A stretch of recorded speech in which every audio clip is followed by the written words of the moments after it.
Nikola Vucevic has come out and spoke about the trade that got him here to the Chicago Bulls in the first place back in 2021. We're going to be revisiting and breaking down what you need to know about that trade, who won the trade, and how the players that were involved in the deal are doing today. I'm your host, Joey Mercer. This is another episode of Bulls Digest. And before we get into it there today, I just want to wish everybody a happy Valentine's Day, of course. Hope everybody's having a great day out there, even if you aren't in a relationship. And hope you enjoy some NBA content there tonight, as well as this Bulls Digest video, of course. And also, about 80% of you that watch these videos are not subscribed. So if you weren't already subscribed to the channel, make sure to go down below, hit that subscribe button, turn on the bell for notifications, and show us some love here at Bulls Digest. And yeah, you'll be updated every single time we upload, so you can stay up to date with our takes on your Chicago Bulls. So without further ado, let's get in the topic at hand there today, and it is revisiting a huge trade. So this trade was like the biggest one that I can remember over the past 5 or 6 years, really. The last time a big trade like this happened was when Jimmy Butler was moved for Zach Lavine and Lauri Markkanen as a draft pick, and we gave up Justin Patton, of course, back at the time, who didn't amount to anything, so realistically it was Jimmy for those two players. But this trade really sticks in my mind because I remember exactly where I was at the time. I was out shopping at the time with my significant other and actually got the notification on my phone, stopped where I was, left the store, went out to my vehicle, and just had to sit there and kind of process everything that went down. Vucevic at the time was an all-star, and it was crazy to see him leaving the Orlando Magic and joining the Bulls. I didn't think at the time the Bulls were in a position to compete and didn't think a trade like this would happen, but it felt like it was the first stepping stone to get the ball really rolling on this team as they were looking to be serious playoff contenders. This story actually started from Nick Ragu on Sports Illustrated and says Nikola Vucevic believes he and Wendell Carter Jr.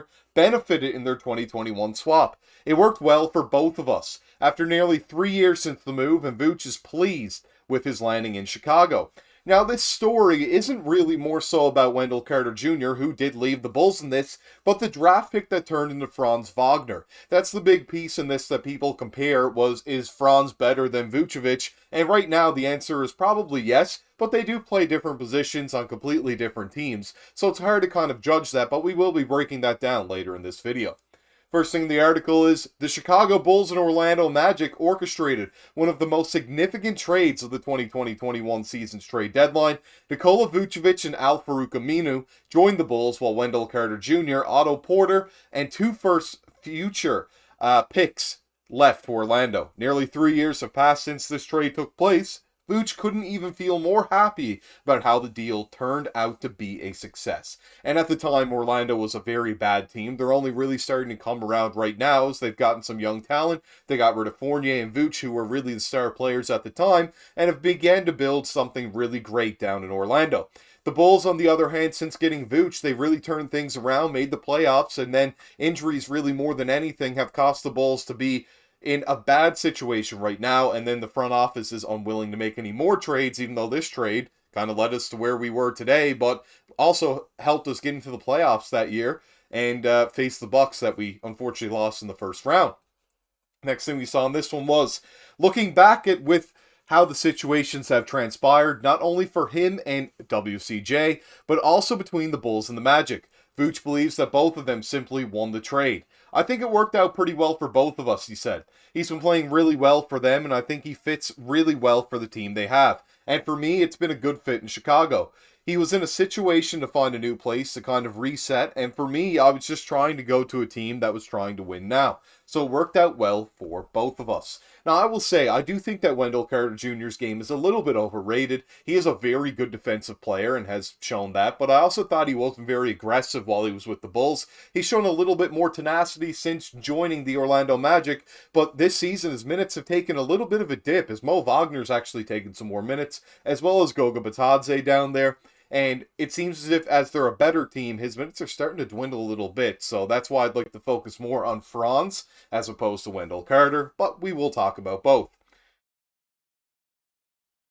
Wendell Carter here. First, we're going to break down everything you need to know from box score to advanced metrics on how he's doing. This season, he's playing center for the Magic, of course, at about 6'9", with about a 7'5" wingspan, which is why he's able to play that center position so well. He's 24 years old, out of Atlanta, Georgia, and is 270, which is pretty big in today's NBA for sure. Doesn't seem like a guy that's that type of weight. Not that, like, he's nearly Drummond's weight, and it really doesn't seem like that. So maybe a lot of muscle there that he's put on in mass for sure. And then when we look more into his box score this season, you can see exactly what I was talking about. In 2021, when he left the Bulls, he was playing 26 minutes a game, shooting 50% from the field, 29 from three as the three started to come around a little bit. And then he was putting up 8 rebounds, 2 assists, about half a steal, a block, 3 personal fouls, a turnover and a half, and 11 points per game. Now, when we fast forward, the last 2 seasons he played very well. He actually averaged a double-double in 2022 with the Magic, but this year so far, he's down to about 12 points a game, very similar to what he played his last season in Chicago. His rebounds have gone all the way down to 6.5, and his assists are at 1.6. He's playing about the same time as well as he did in Chicago, taking half a shot less as the team's getting better. His field goal percentage has gone up, though, and as it should, since he is now 4 years older. We could see that it's 53% from the field, 41 from 3, so one of the best big stretches in the league, and then 73% for the line is exactly the same. Besides the shooting touch, everything else looks exactly the same there, so let's check in and see how he's doing in the advanced metric side of things. As we can see already, it stands out. His free throw rate's pretty good for a center that shoots a lot of threes. The quality of shots he's taking is pretty low, as well as his true shooting percentage, and he doesn't shoot as many threes as he probably should based on the percentage that he hits of them. His offensive rebounding is pretty damn good if you ask me, as well as his defensive rebounding, one of the better in the league. His turnovers, pretty high. He still can't create anything off of that. That was another thing he struggled with in Chicago. He doesn't carry much of a load in Orlando, as they've shied away from him a little bit. He doesn't create as much. His portability is about league average, as well as his passer rating, and he has a below league average offensive plus minus at the 32nd percentile.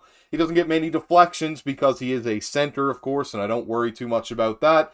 He doesn't cause as many defensive turnovers, and his rim defense is above league average. It's pretty solid. The frequency goes there is a little bit below, and his block percentage, once again, above league average, so pretty solid. His versatility on defense is pretty low, but when we look at how often he fouls, it's around league average, a little tiny bit below, but overall his defensive plus minus is in the 90th percentile. So a lot of this tells me that the team isn't utilizing him to his best strengths on the defensive end, oddly enough, because the Magic had some success, especially with him and everybody else that's been young on the team as of late. His minutes have been cut, maybe it has to do with that. Maybe different systems out there, different rotations, and maybe that's causing him to be a bit low. But that defensive plus minus shows me that he still has a whole lot of potential and just needs more burn on the defensive end. Give him some more opportunities out there, and I think he definitely will shine more than he already is.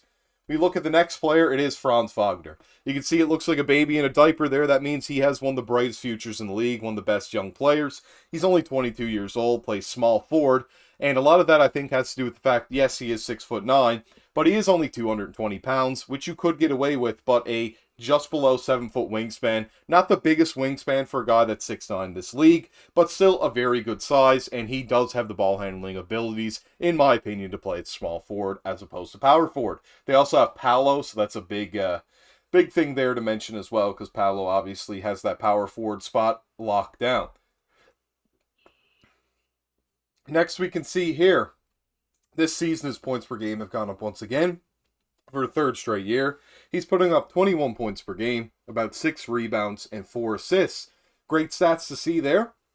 And we can see that the only thing that worries me about Franz this season is he has taken more threes, like you would expect a young player to do, but he's down to 32%, and that was 30% just a couple of weeks ago. His field goal percentage is still 48%, so he's hitting a ton of twos, but I'd like to see that three-point percentage higher as he's taken a big dip in that category, but hopefully after the All-Star break he can definitely pick those things up. His free throws have gone up a little bit for the amount that he's attempting, and his percentage went up 1%, so that's great to see as well.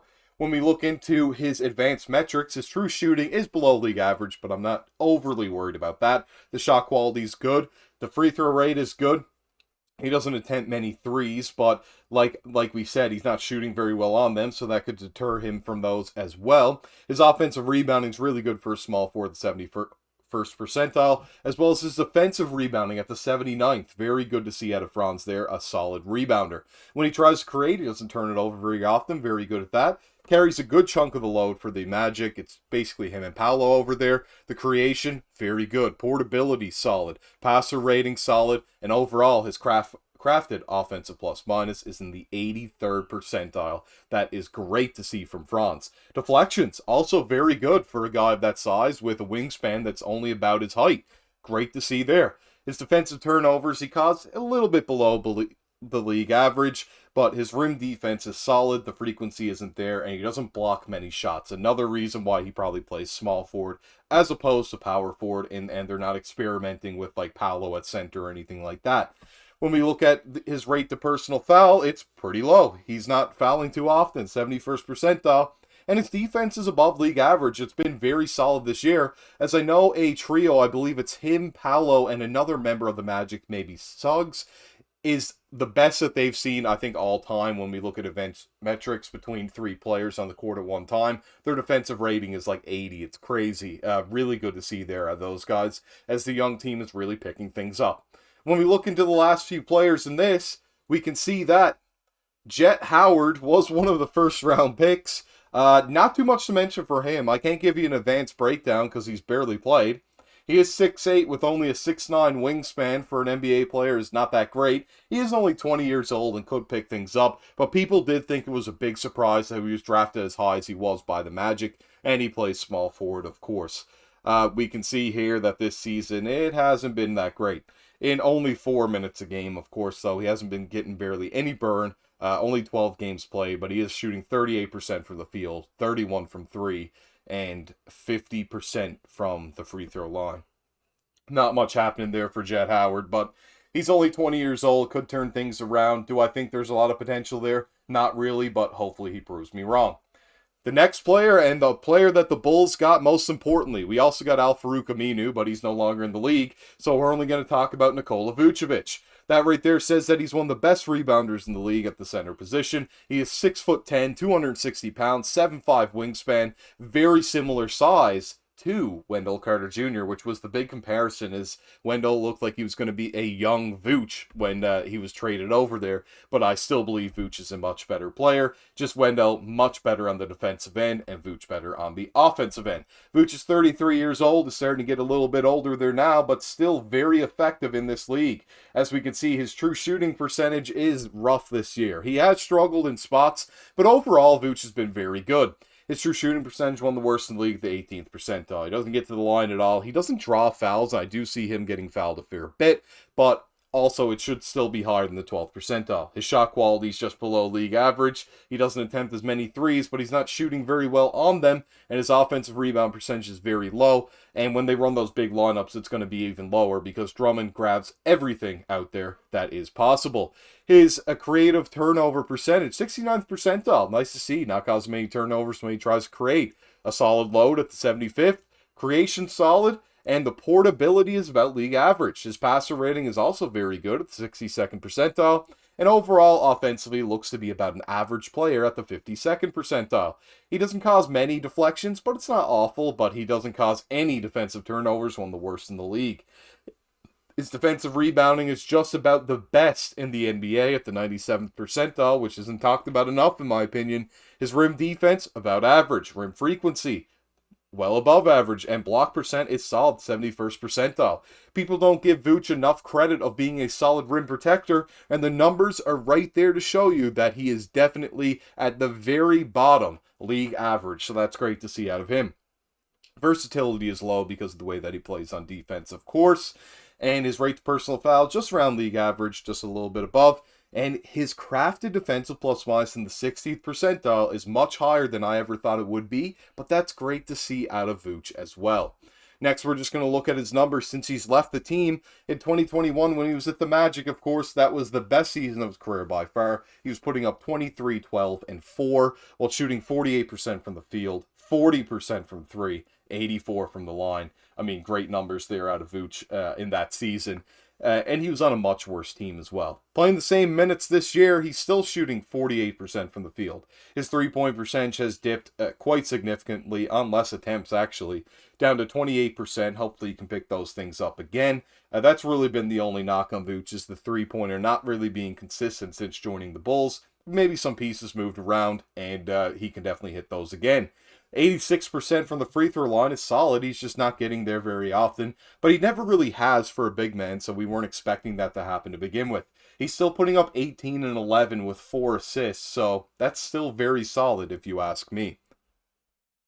A lot of people really hate on Vooch and the contract that the Bulls gave him at $20 million a year, but it is very difficult in this league to find someone who is above league average at protecting the rim and puts up 18, 11, and 4 as a big man. The only knock that you can really have on him is his three-point shooting has been pretty poor overall this season, but when you compare back at the time in 2021 and people say the Magic really won the trade, it makes no sense to me. I mean, you look at this guy, Vooch, at the time, he was putting up 23 and 12. I mean, you're not getting any better than that out of a big man, especially shooting 40% from 3. That is a really, really hard thing to find in this league, and I think the trade made sense for both teams overall. I don't think there's a real clear winner. Franz might be the better player right now, but hindsight is 2020. Back at the time, Franz wasn't even in the league. He was a draft pick. Did they think Franz was going to develop into who he is today when they drafted him? Absolutely not. Those things are unknown commodities. Will the Bulls have even drafted Franz at that position? That's another thing that you don't know. So, overall, I think the trade was a win-win for both teams, but let's get into the end of this article to see what they had to say to sum things up. We can see here it says both Magic and Bulls gained benefits as well in the trade.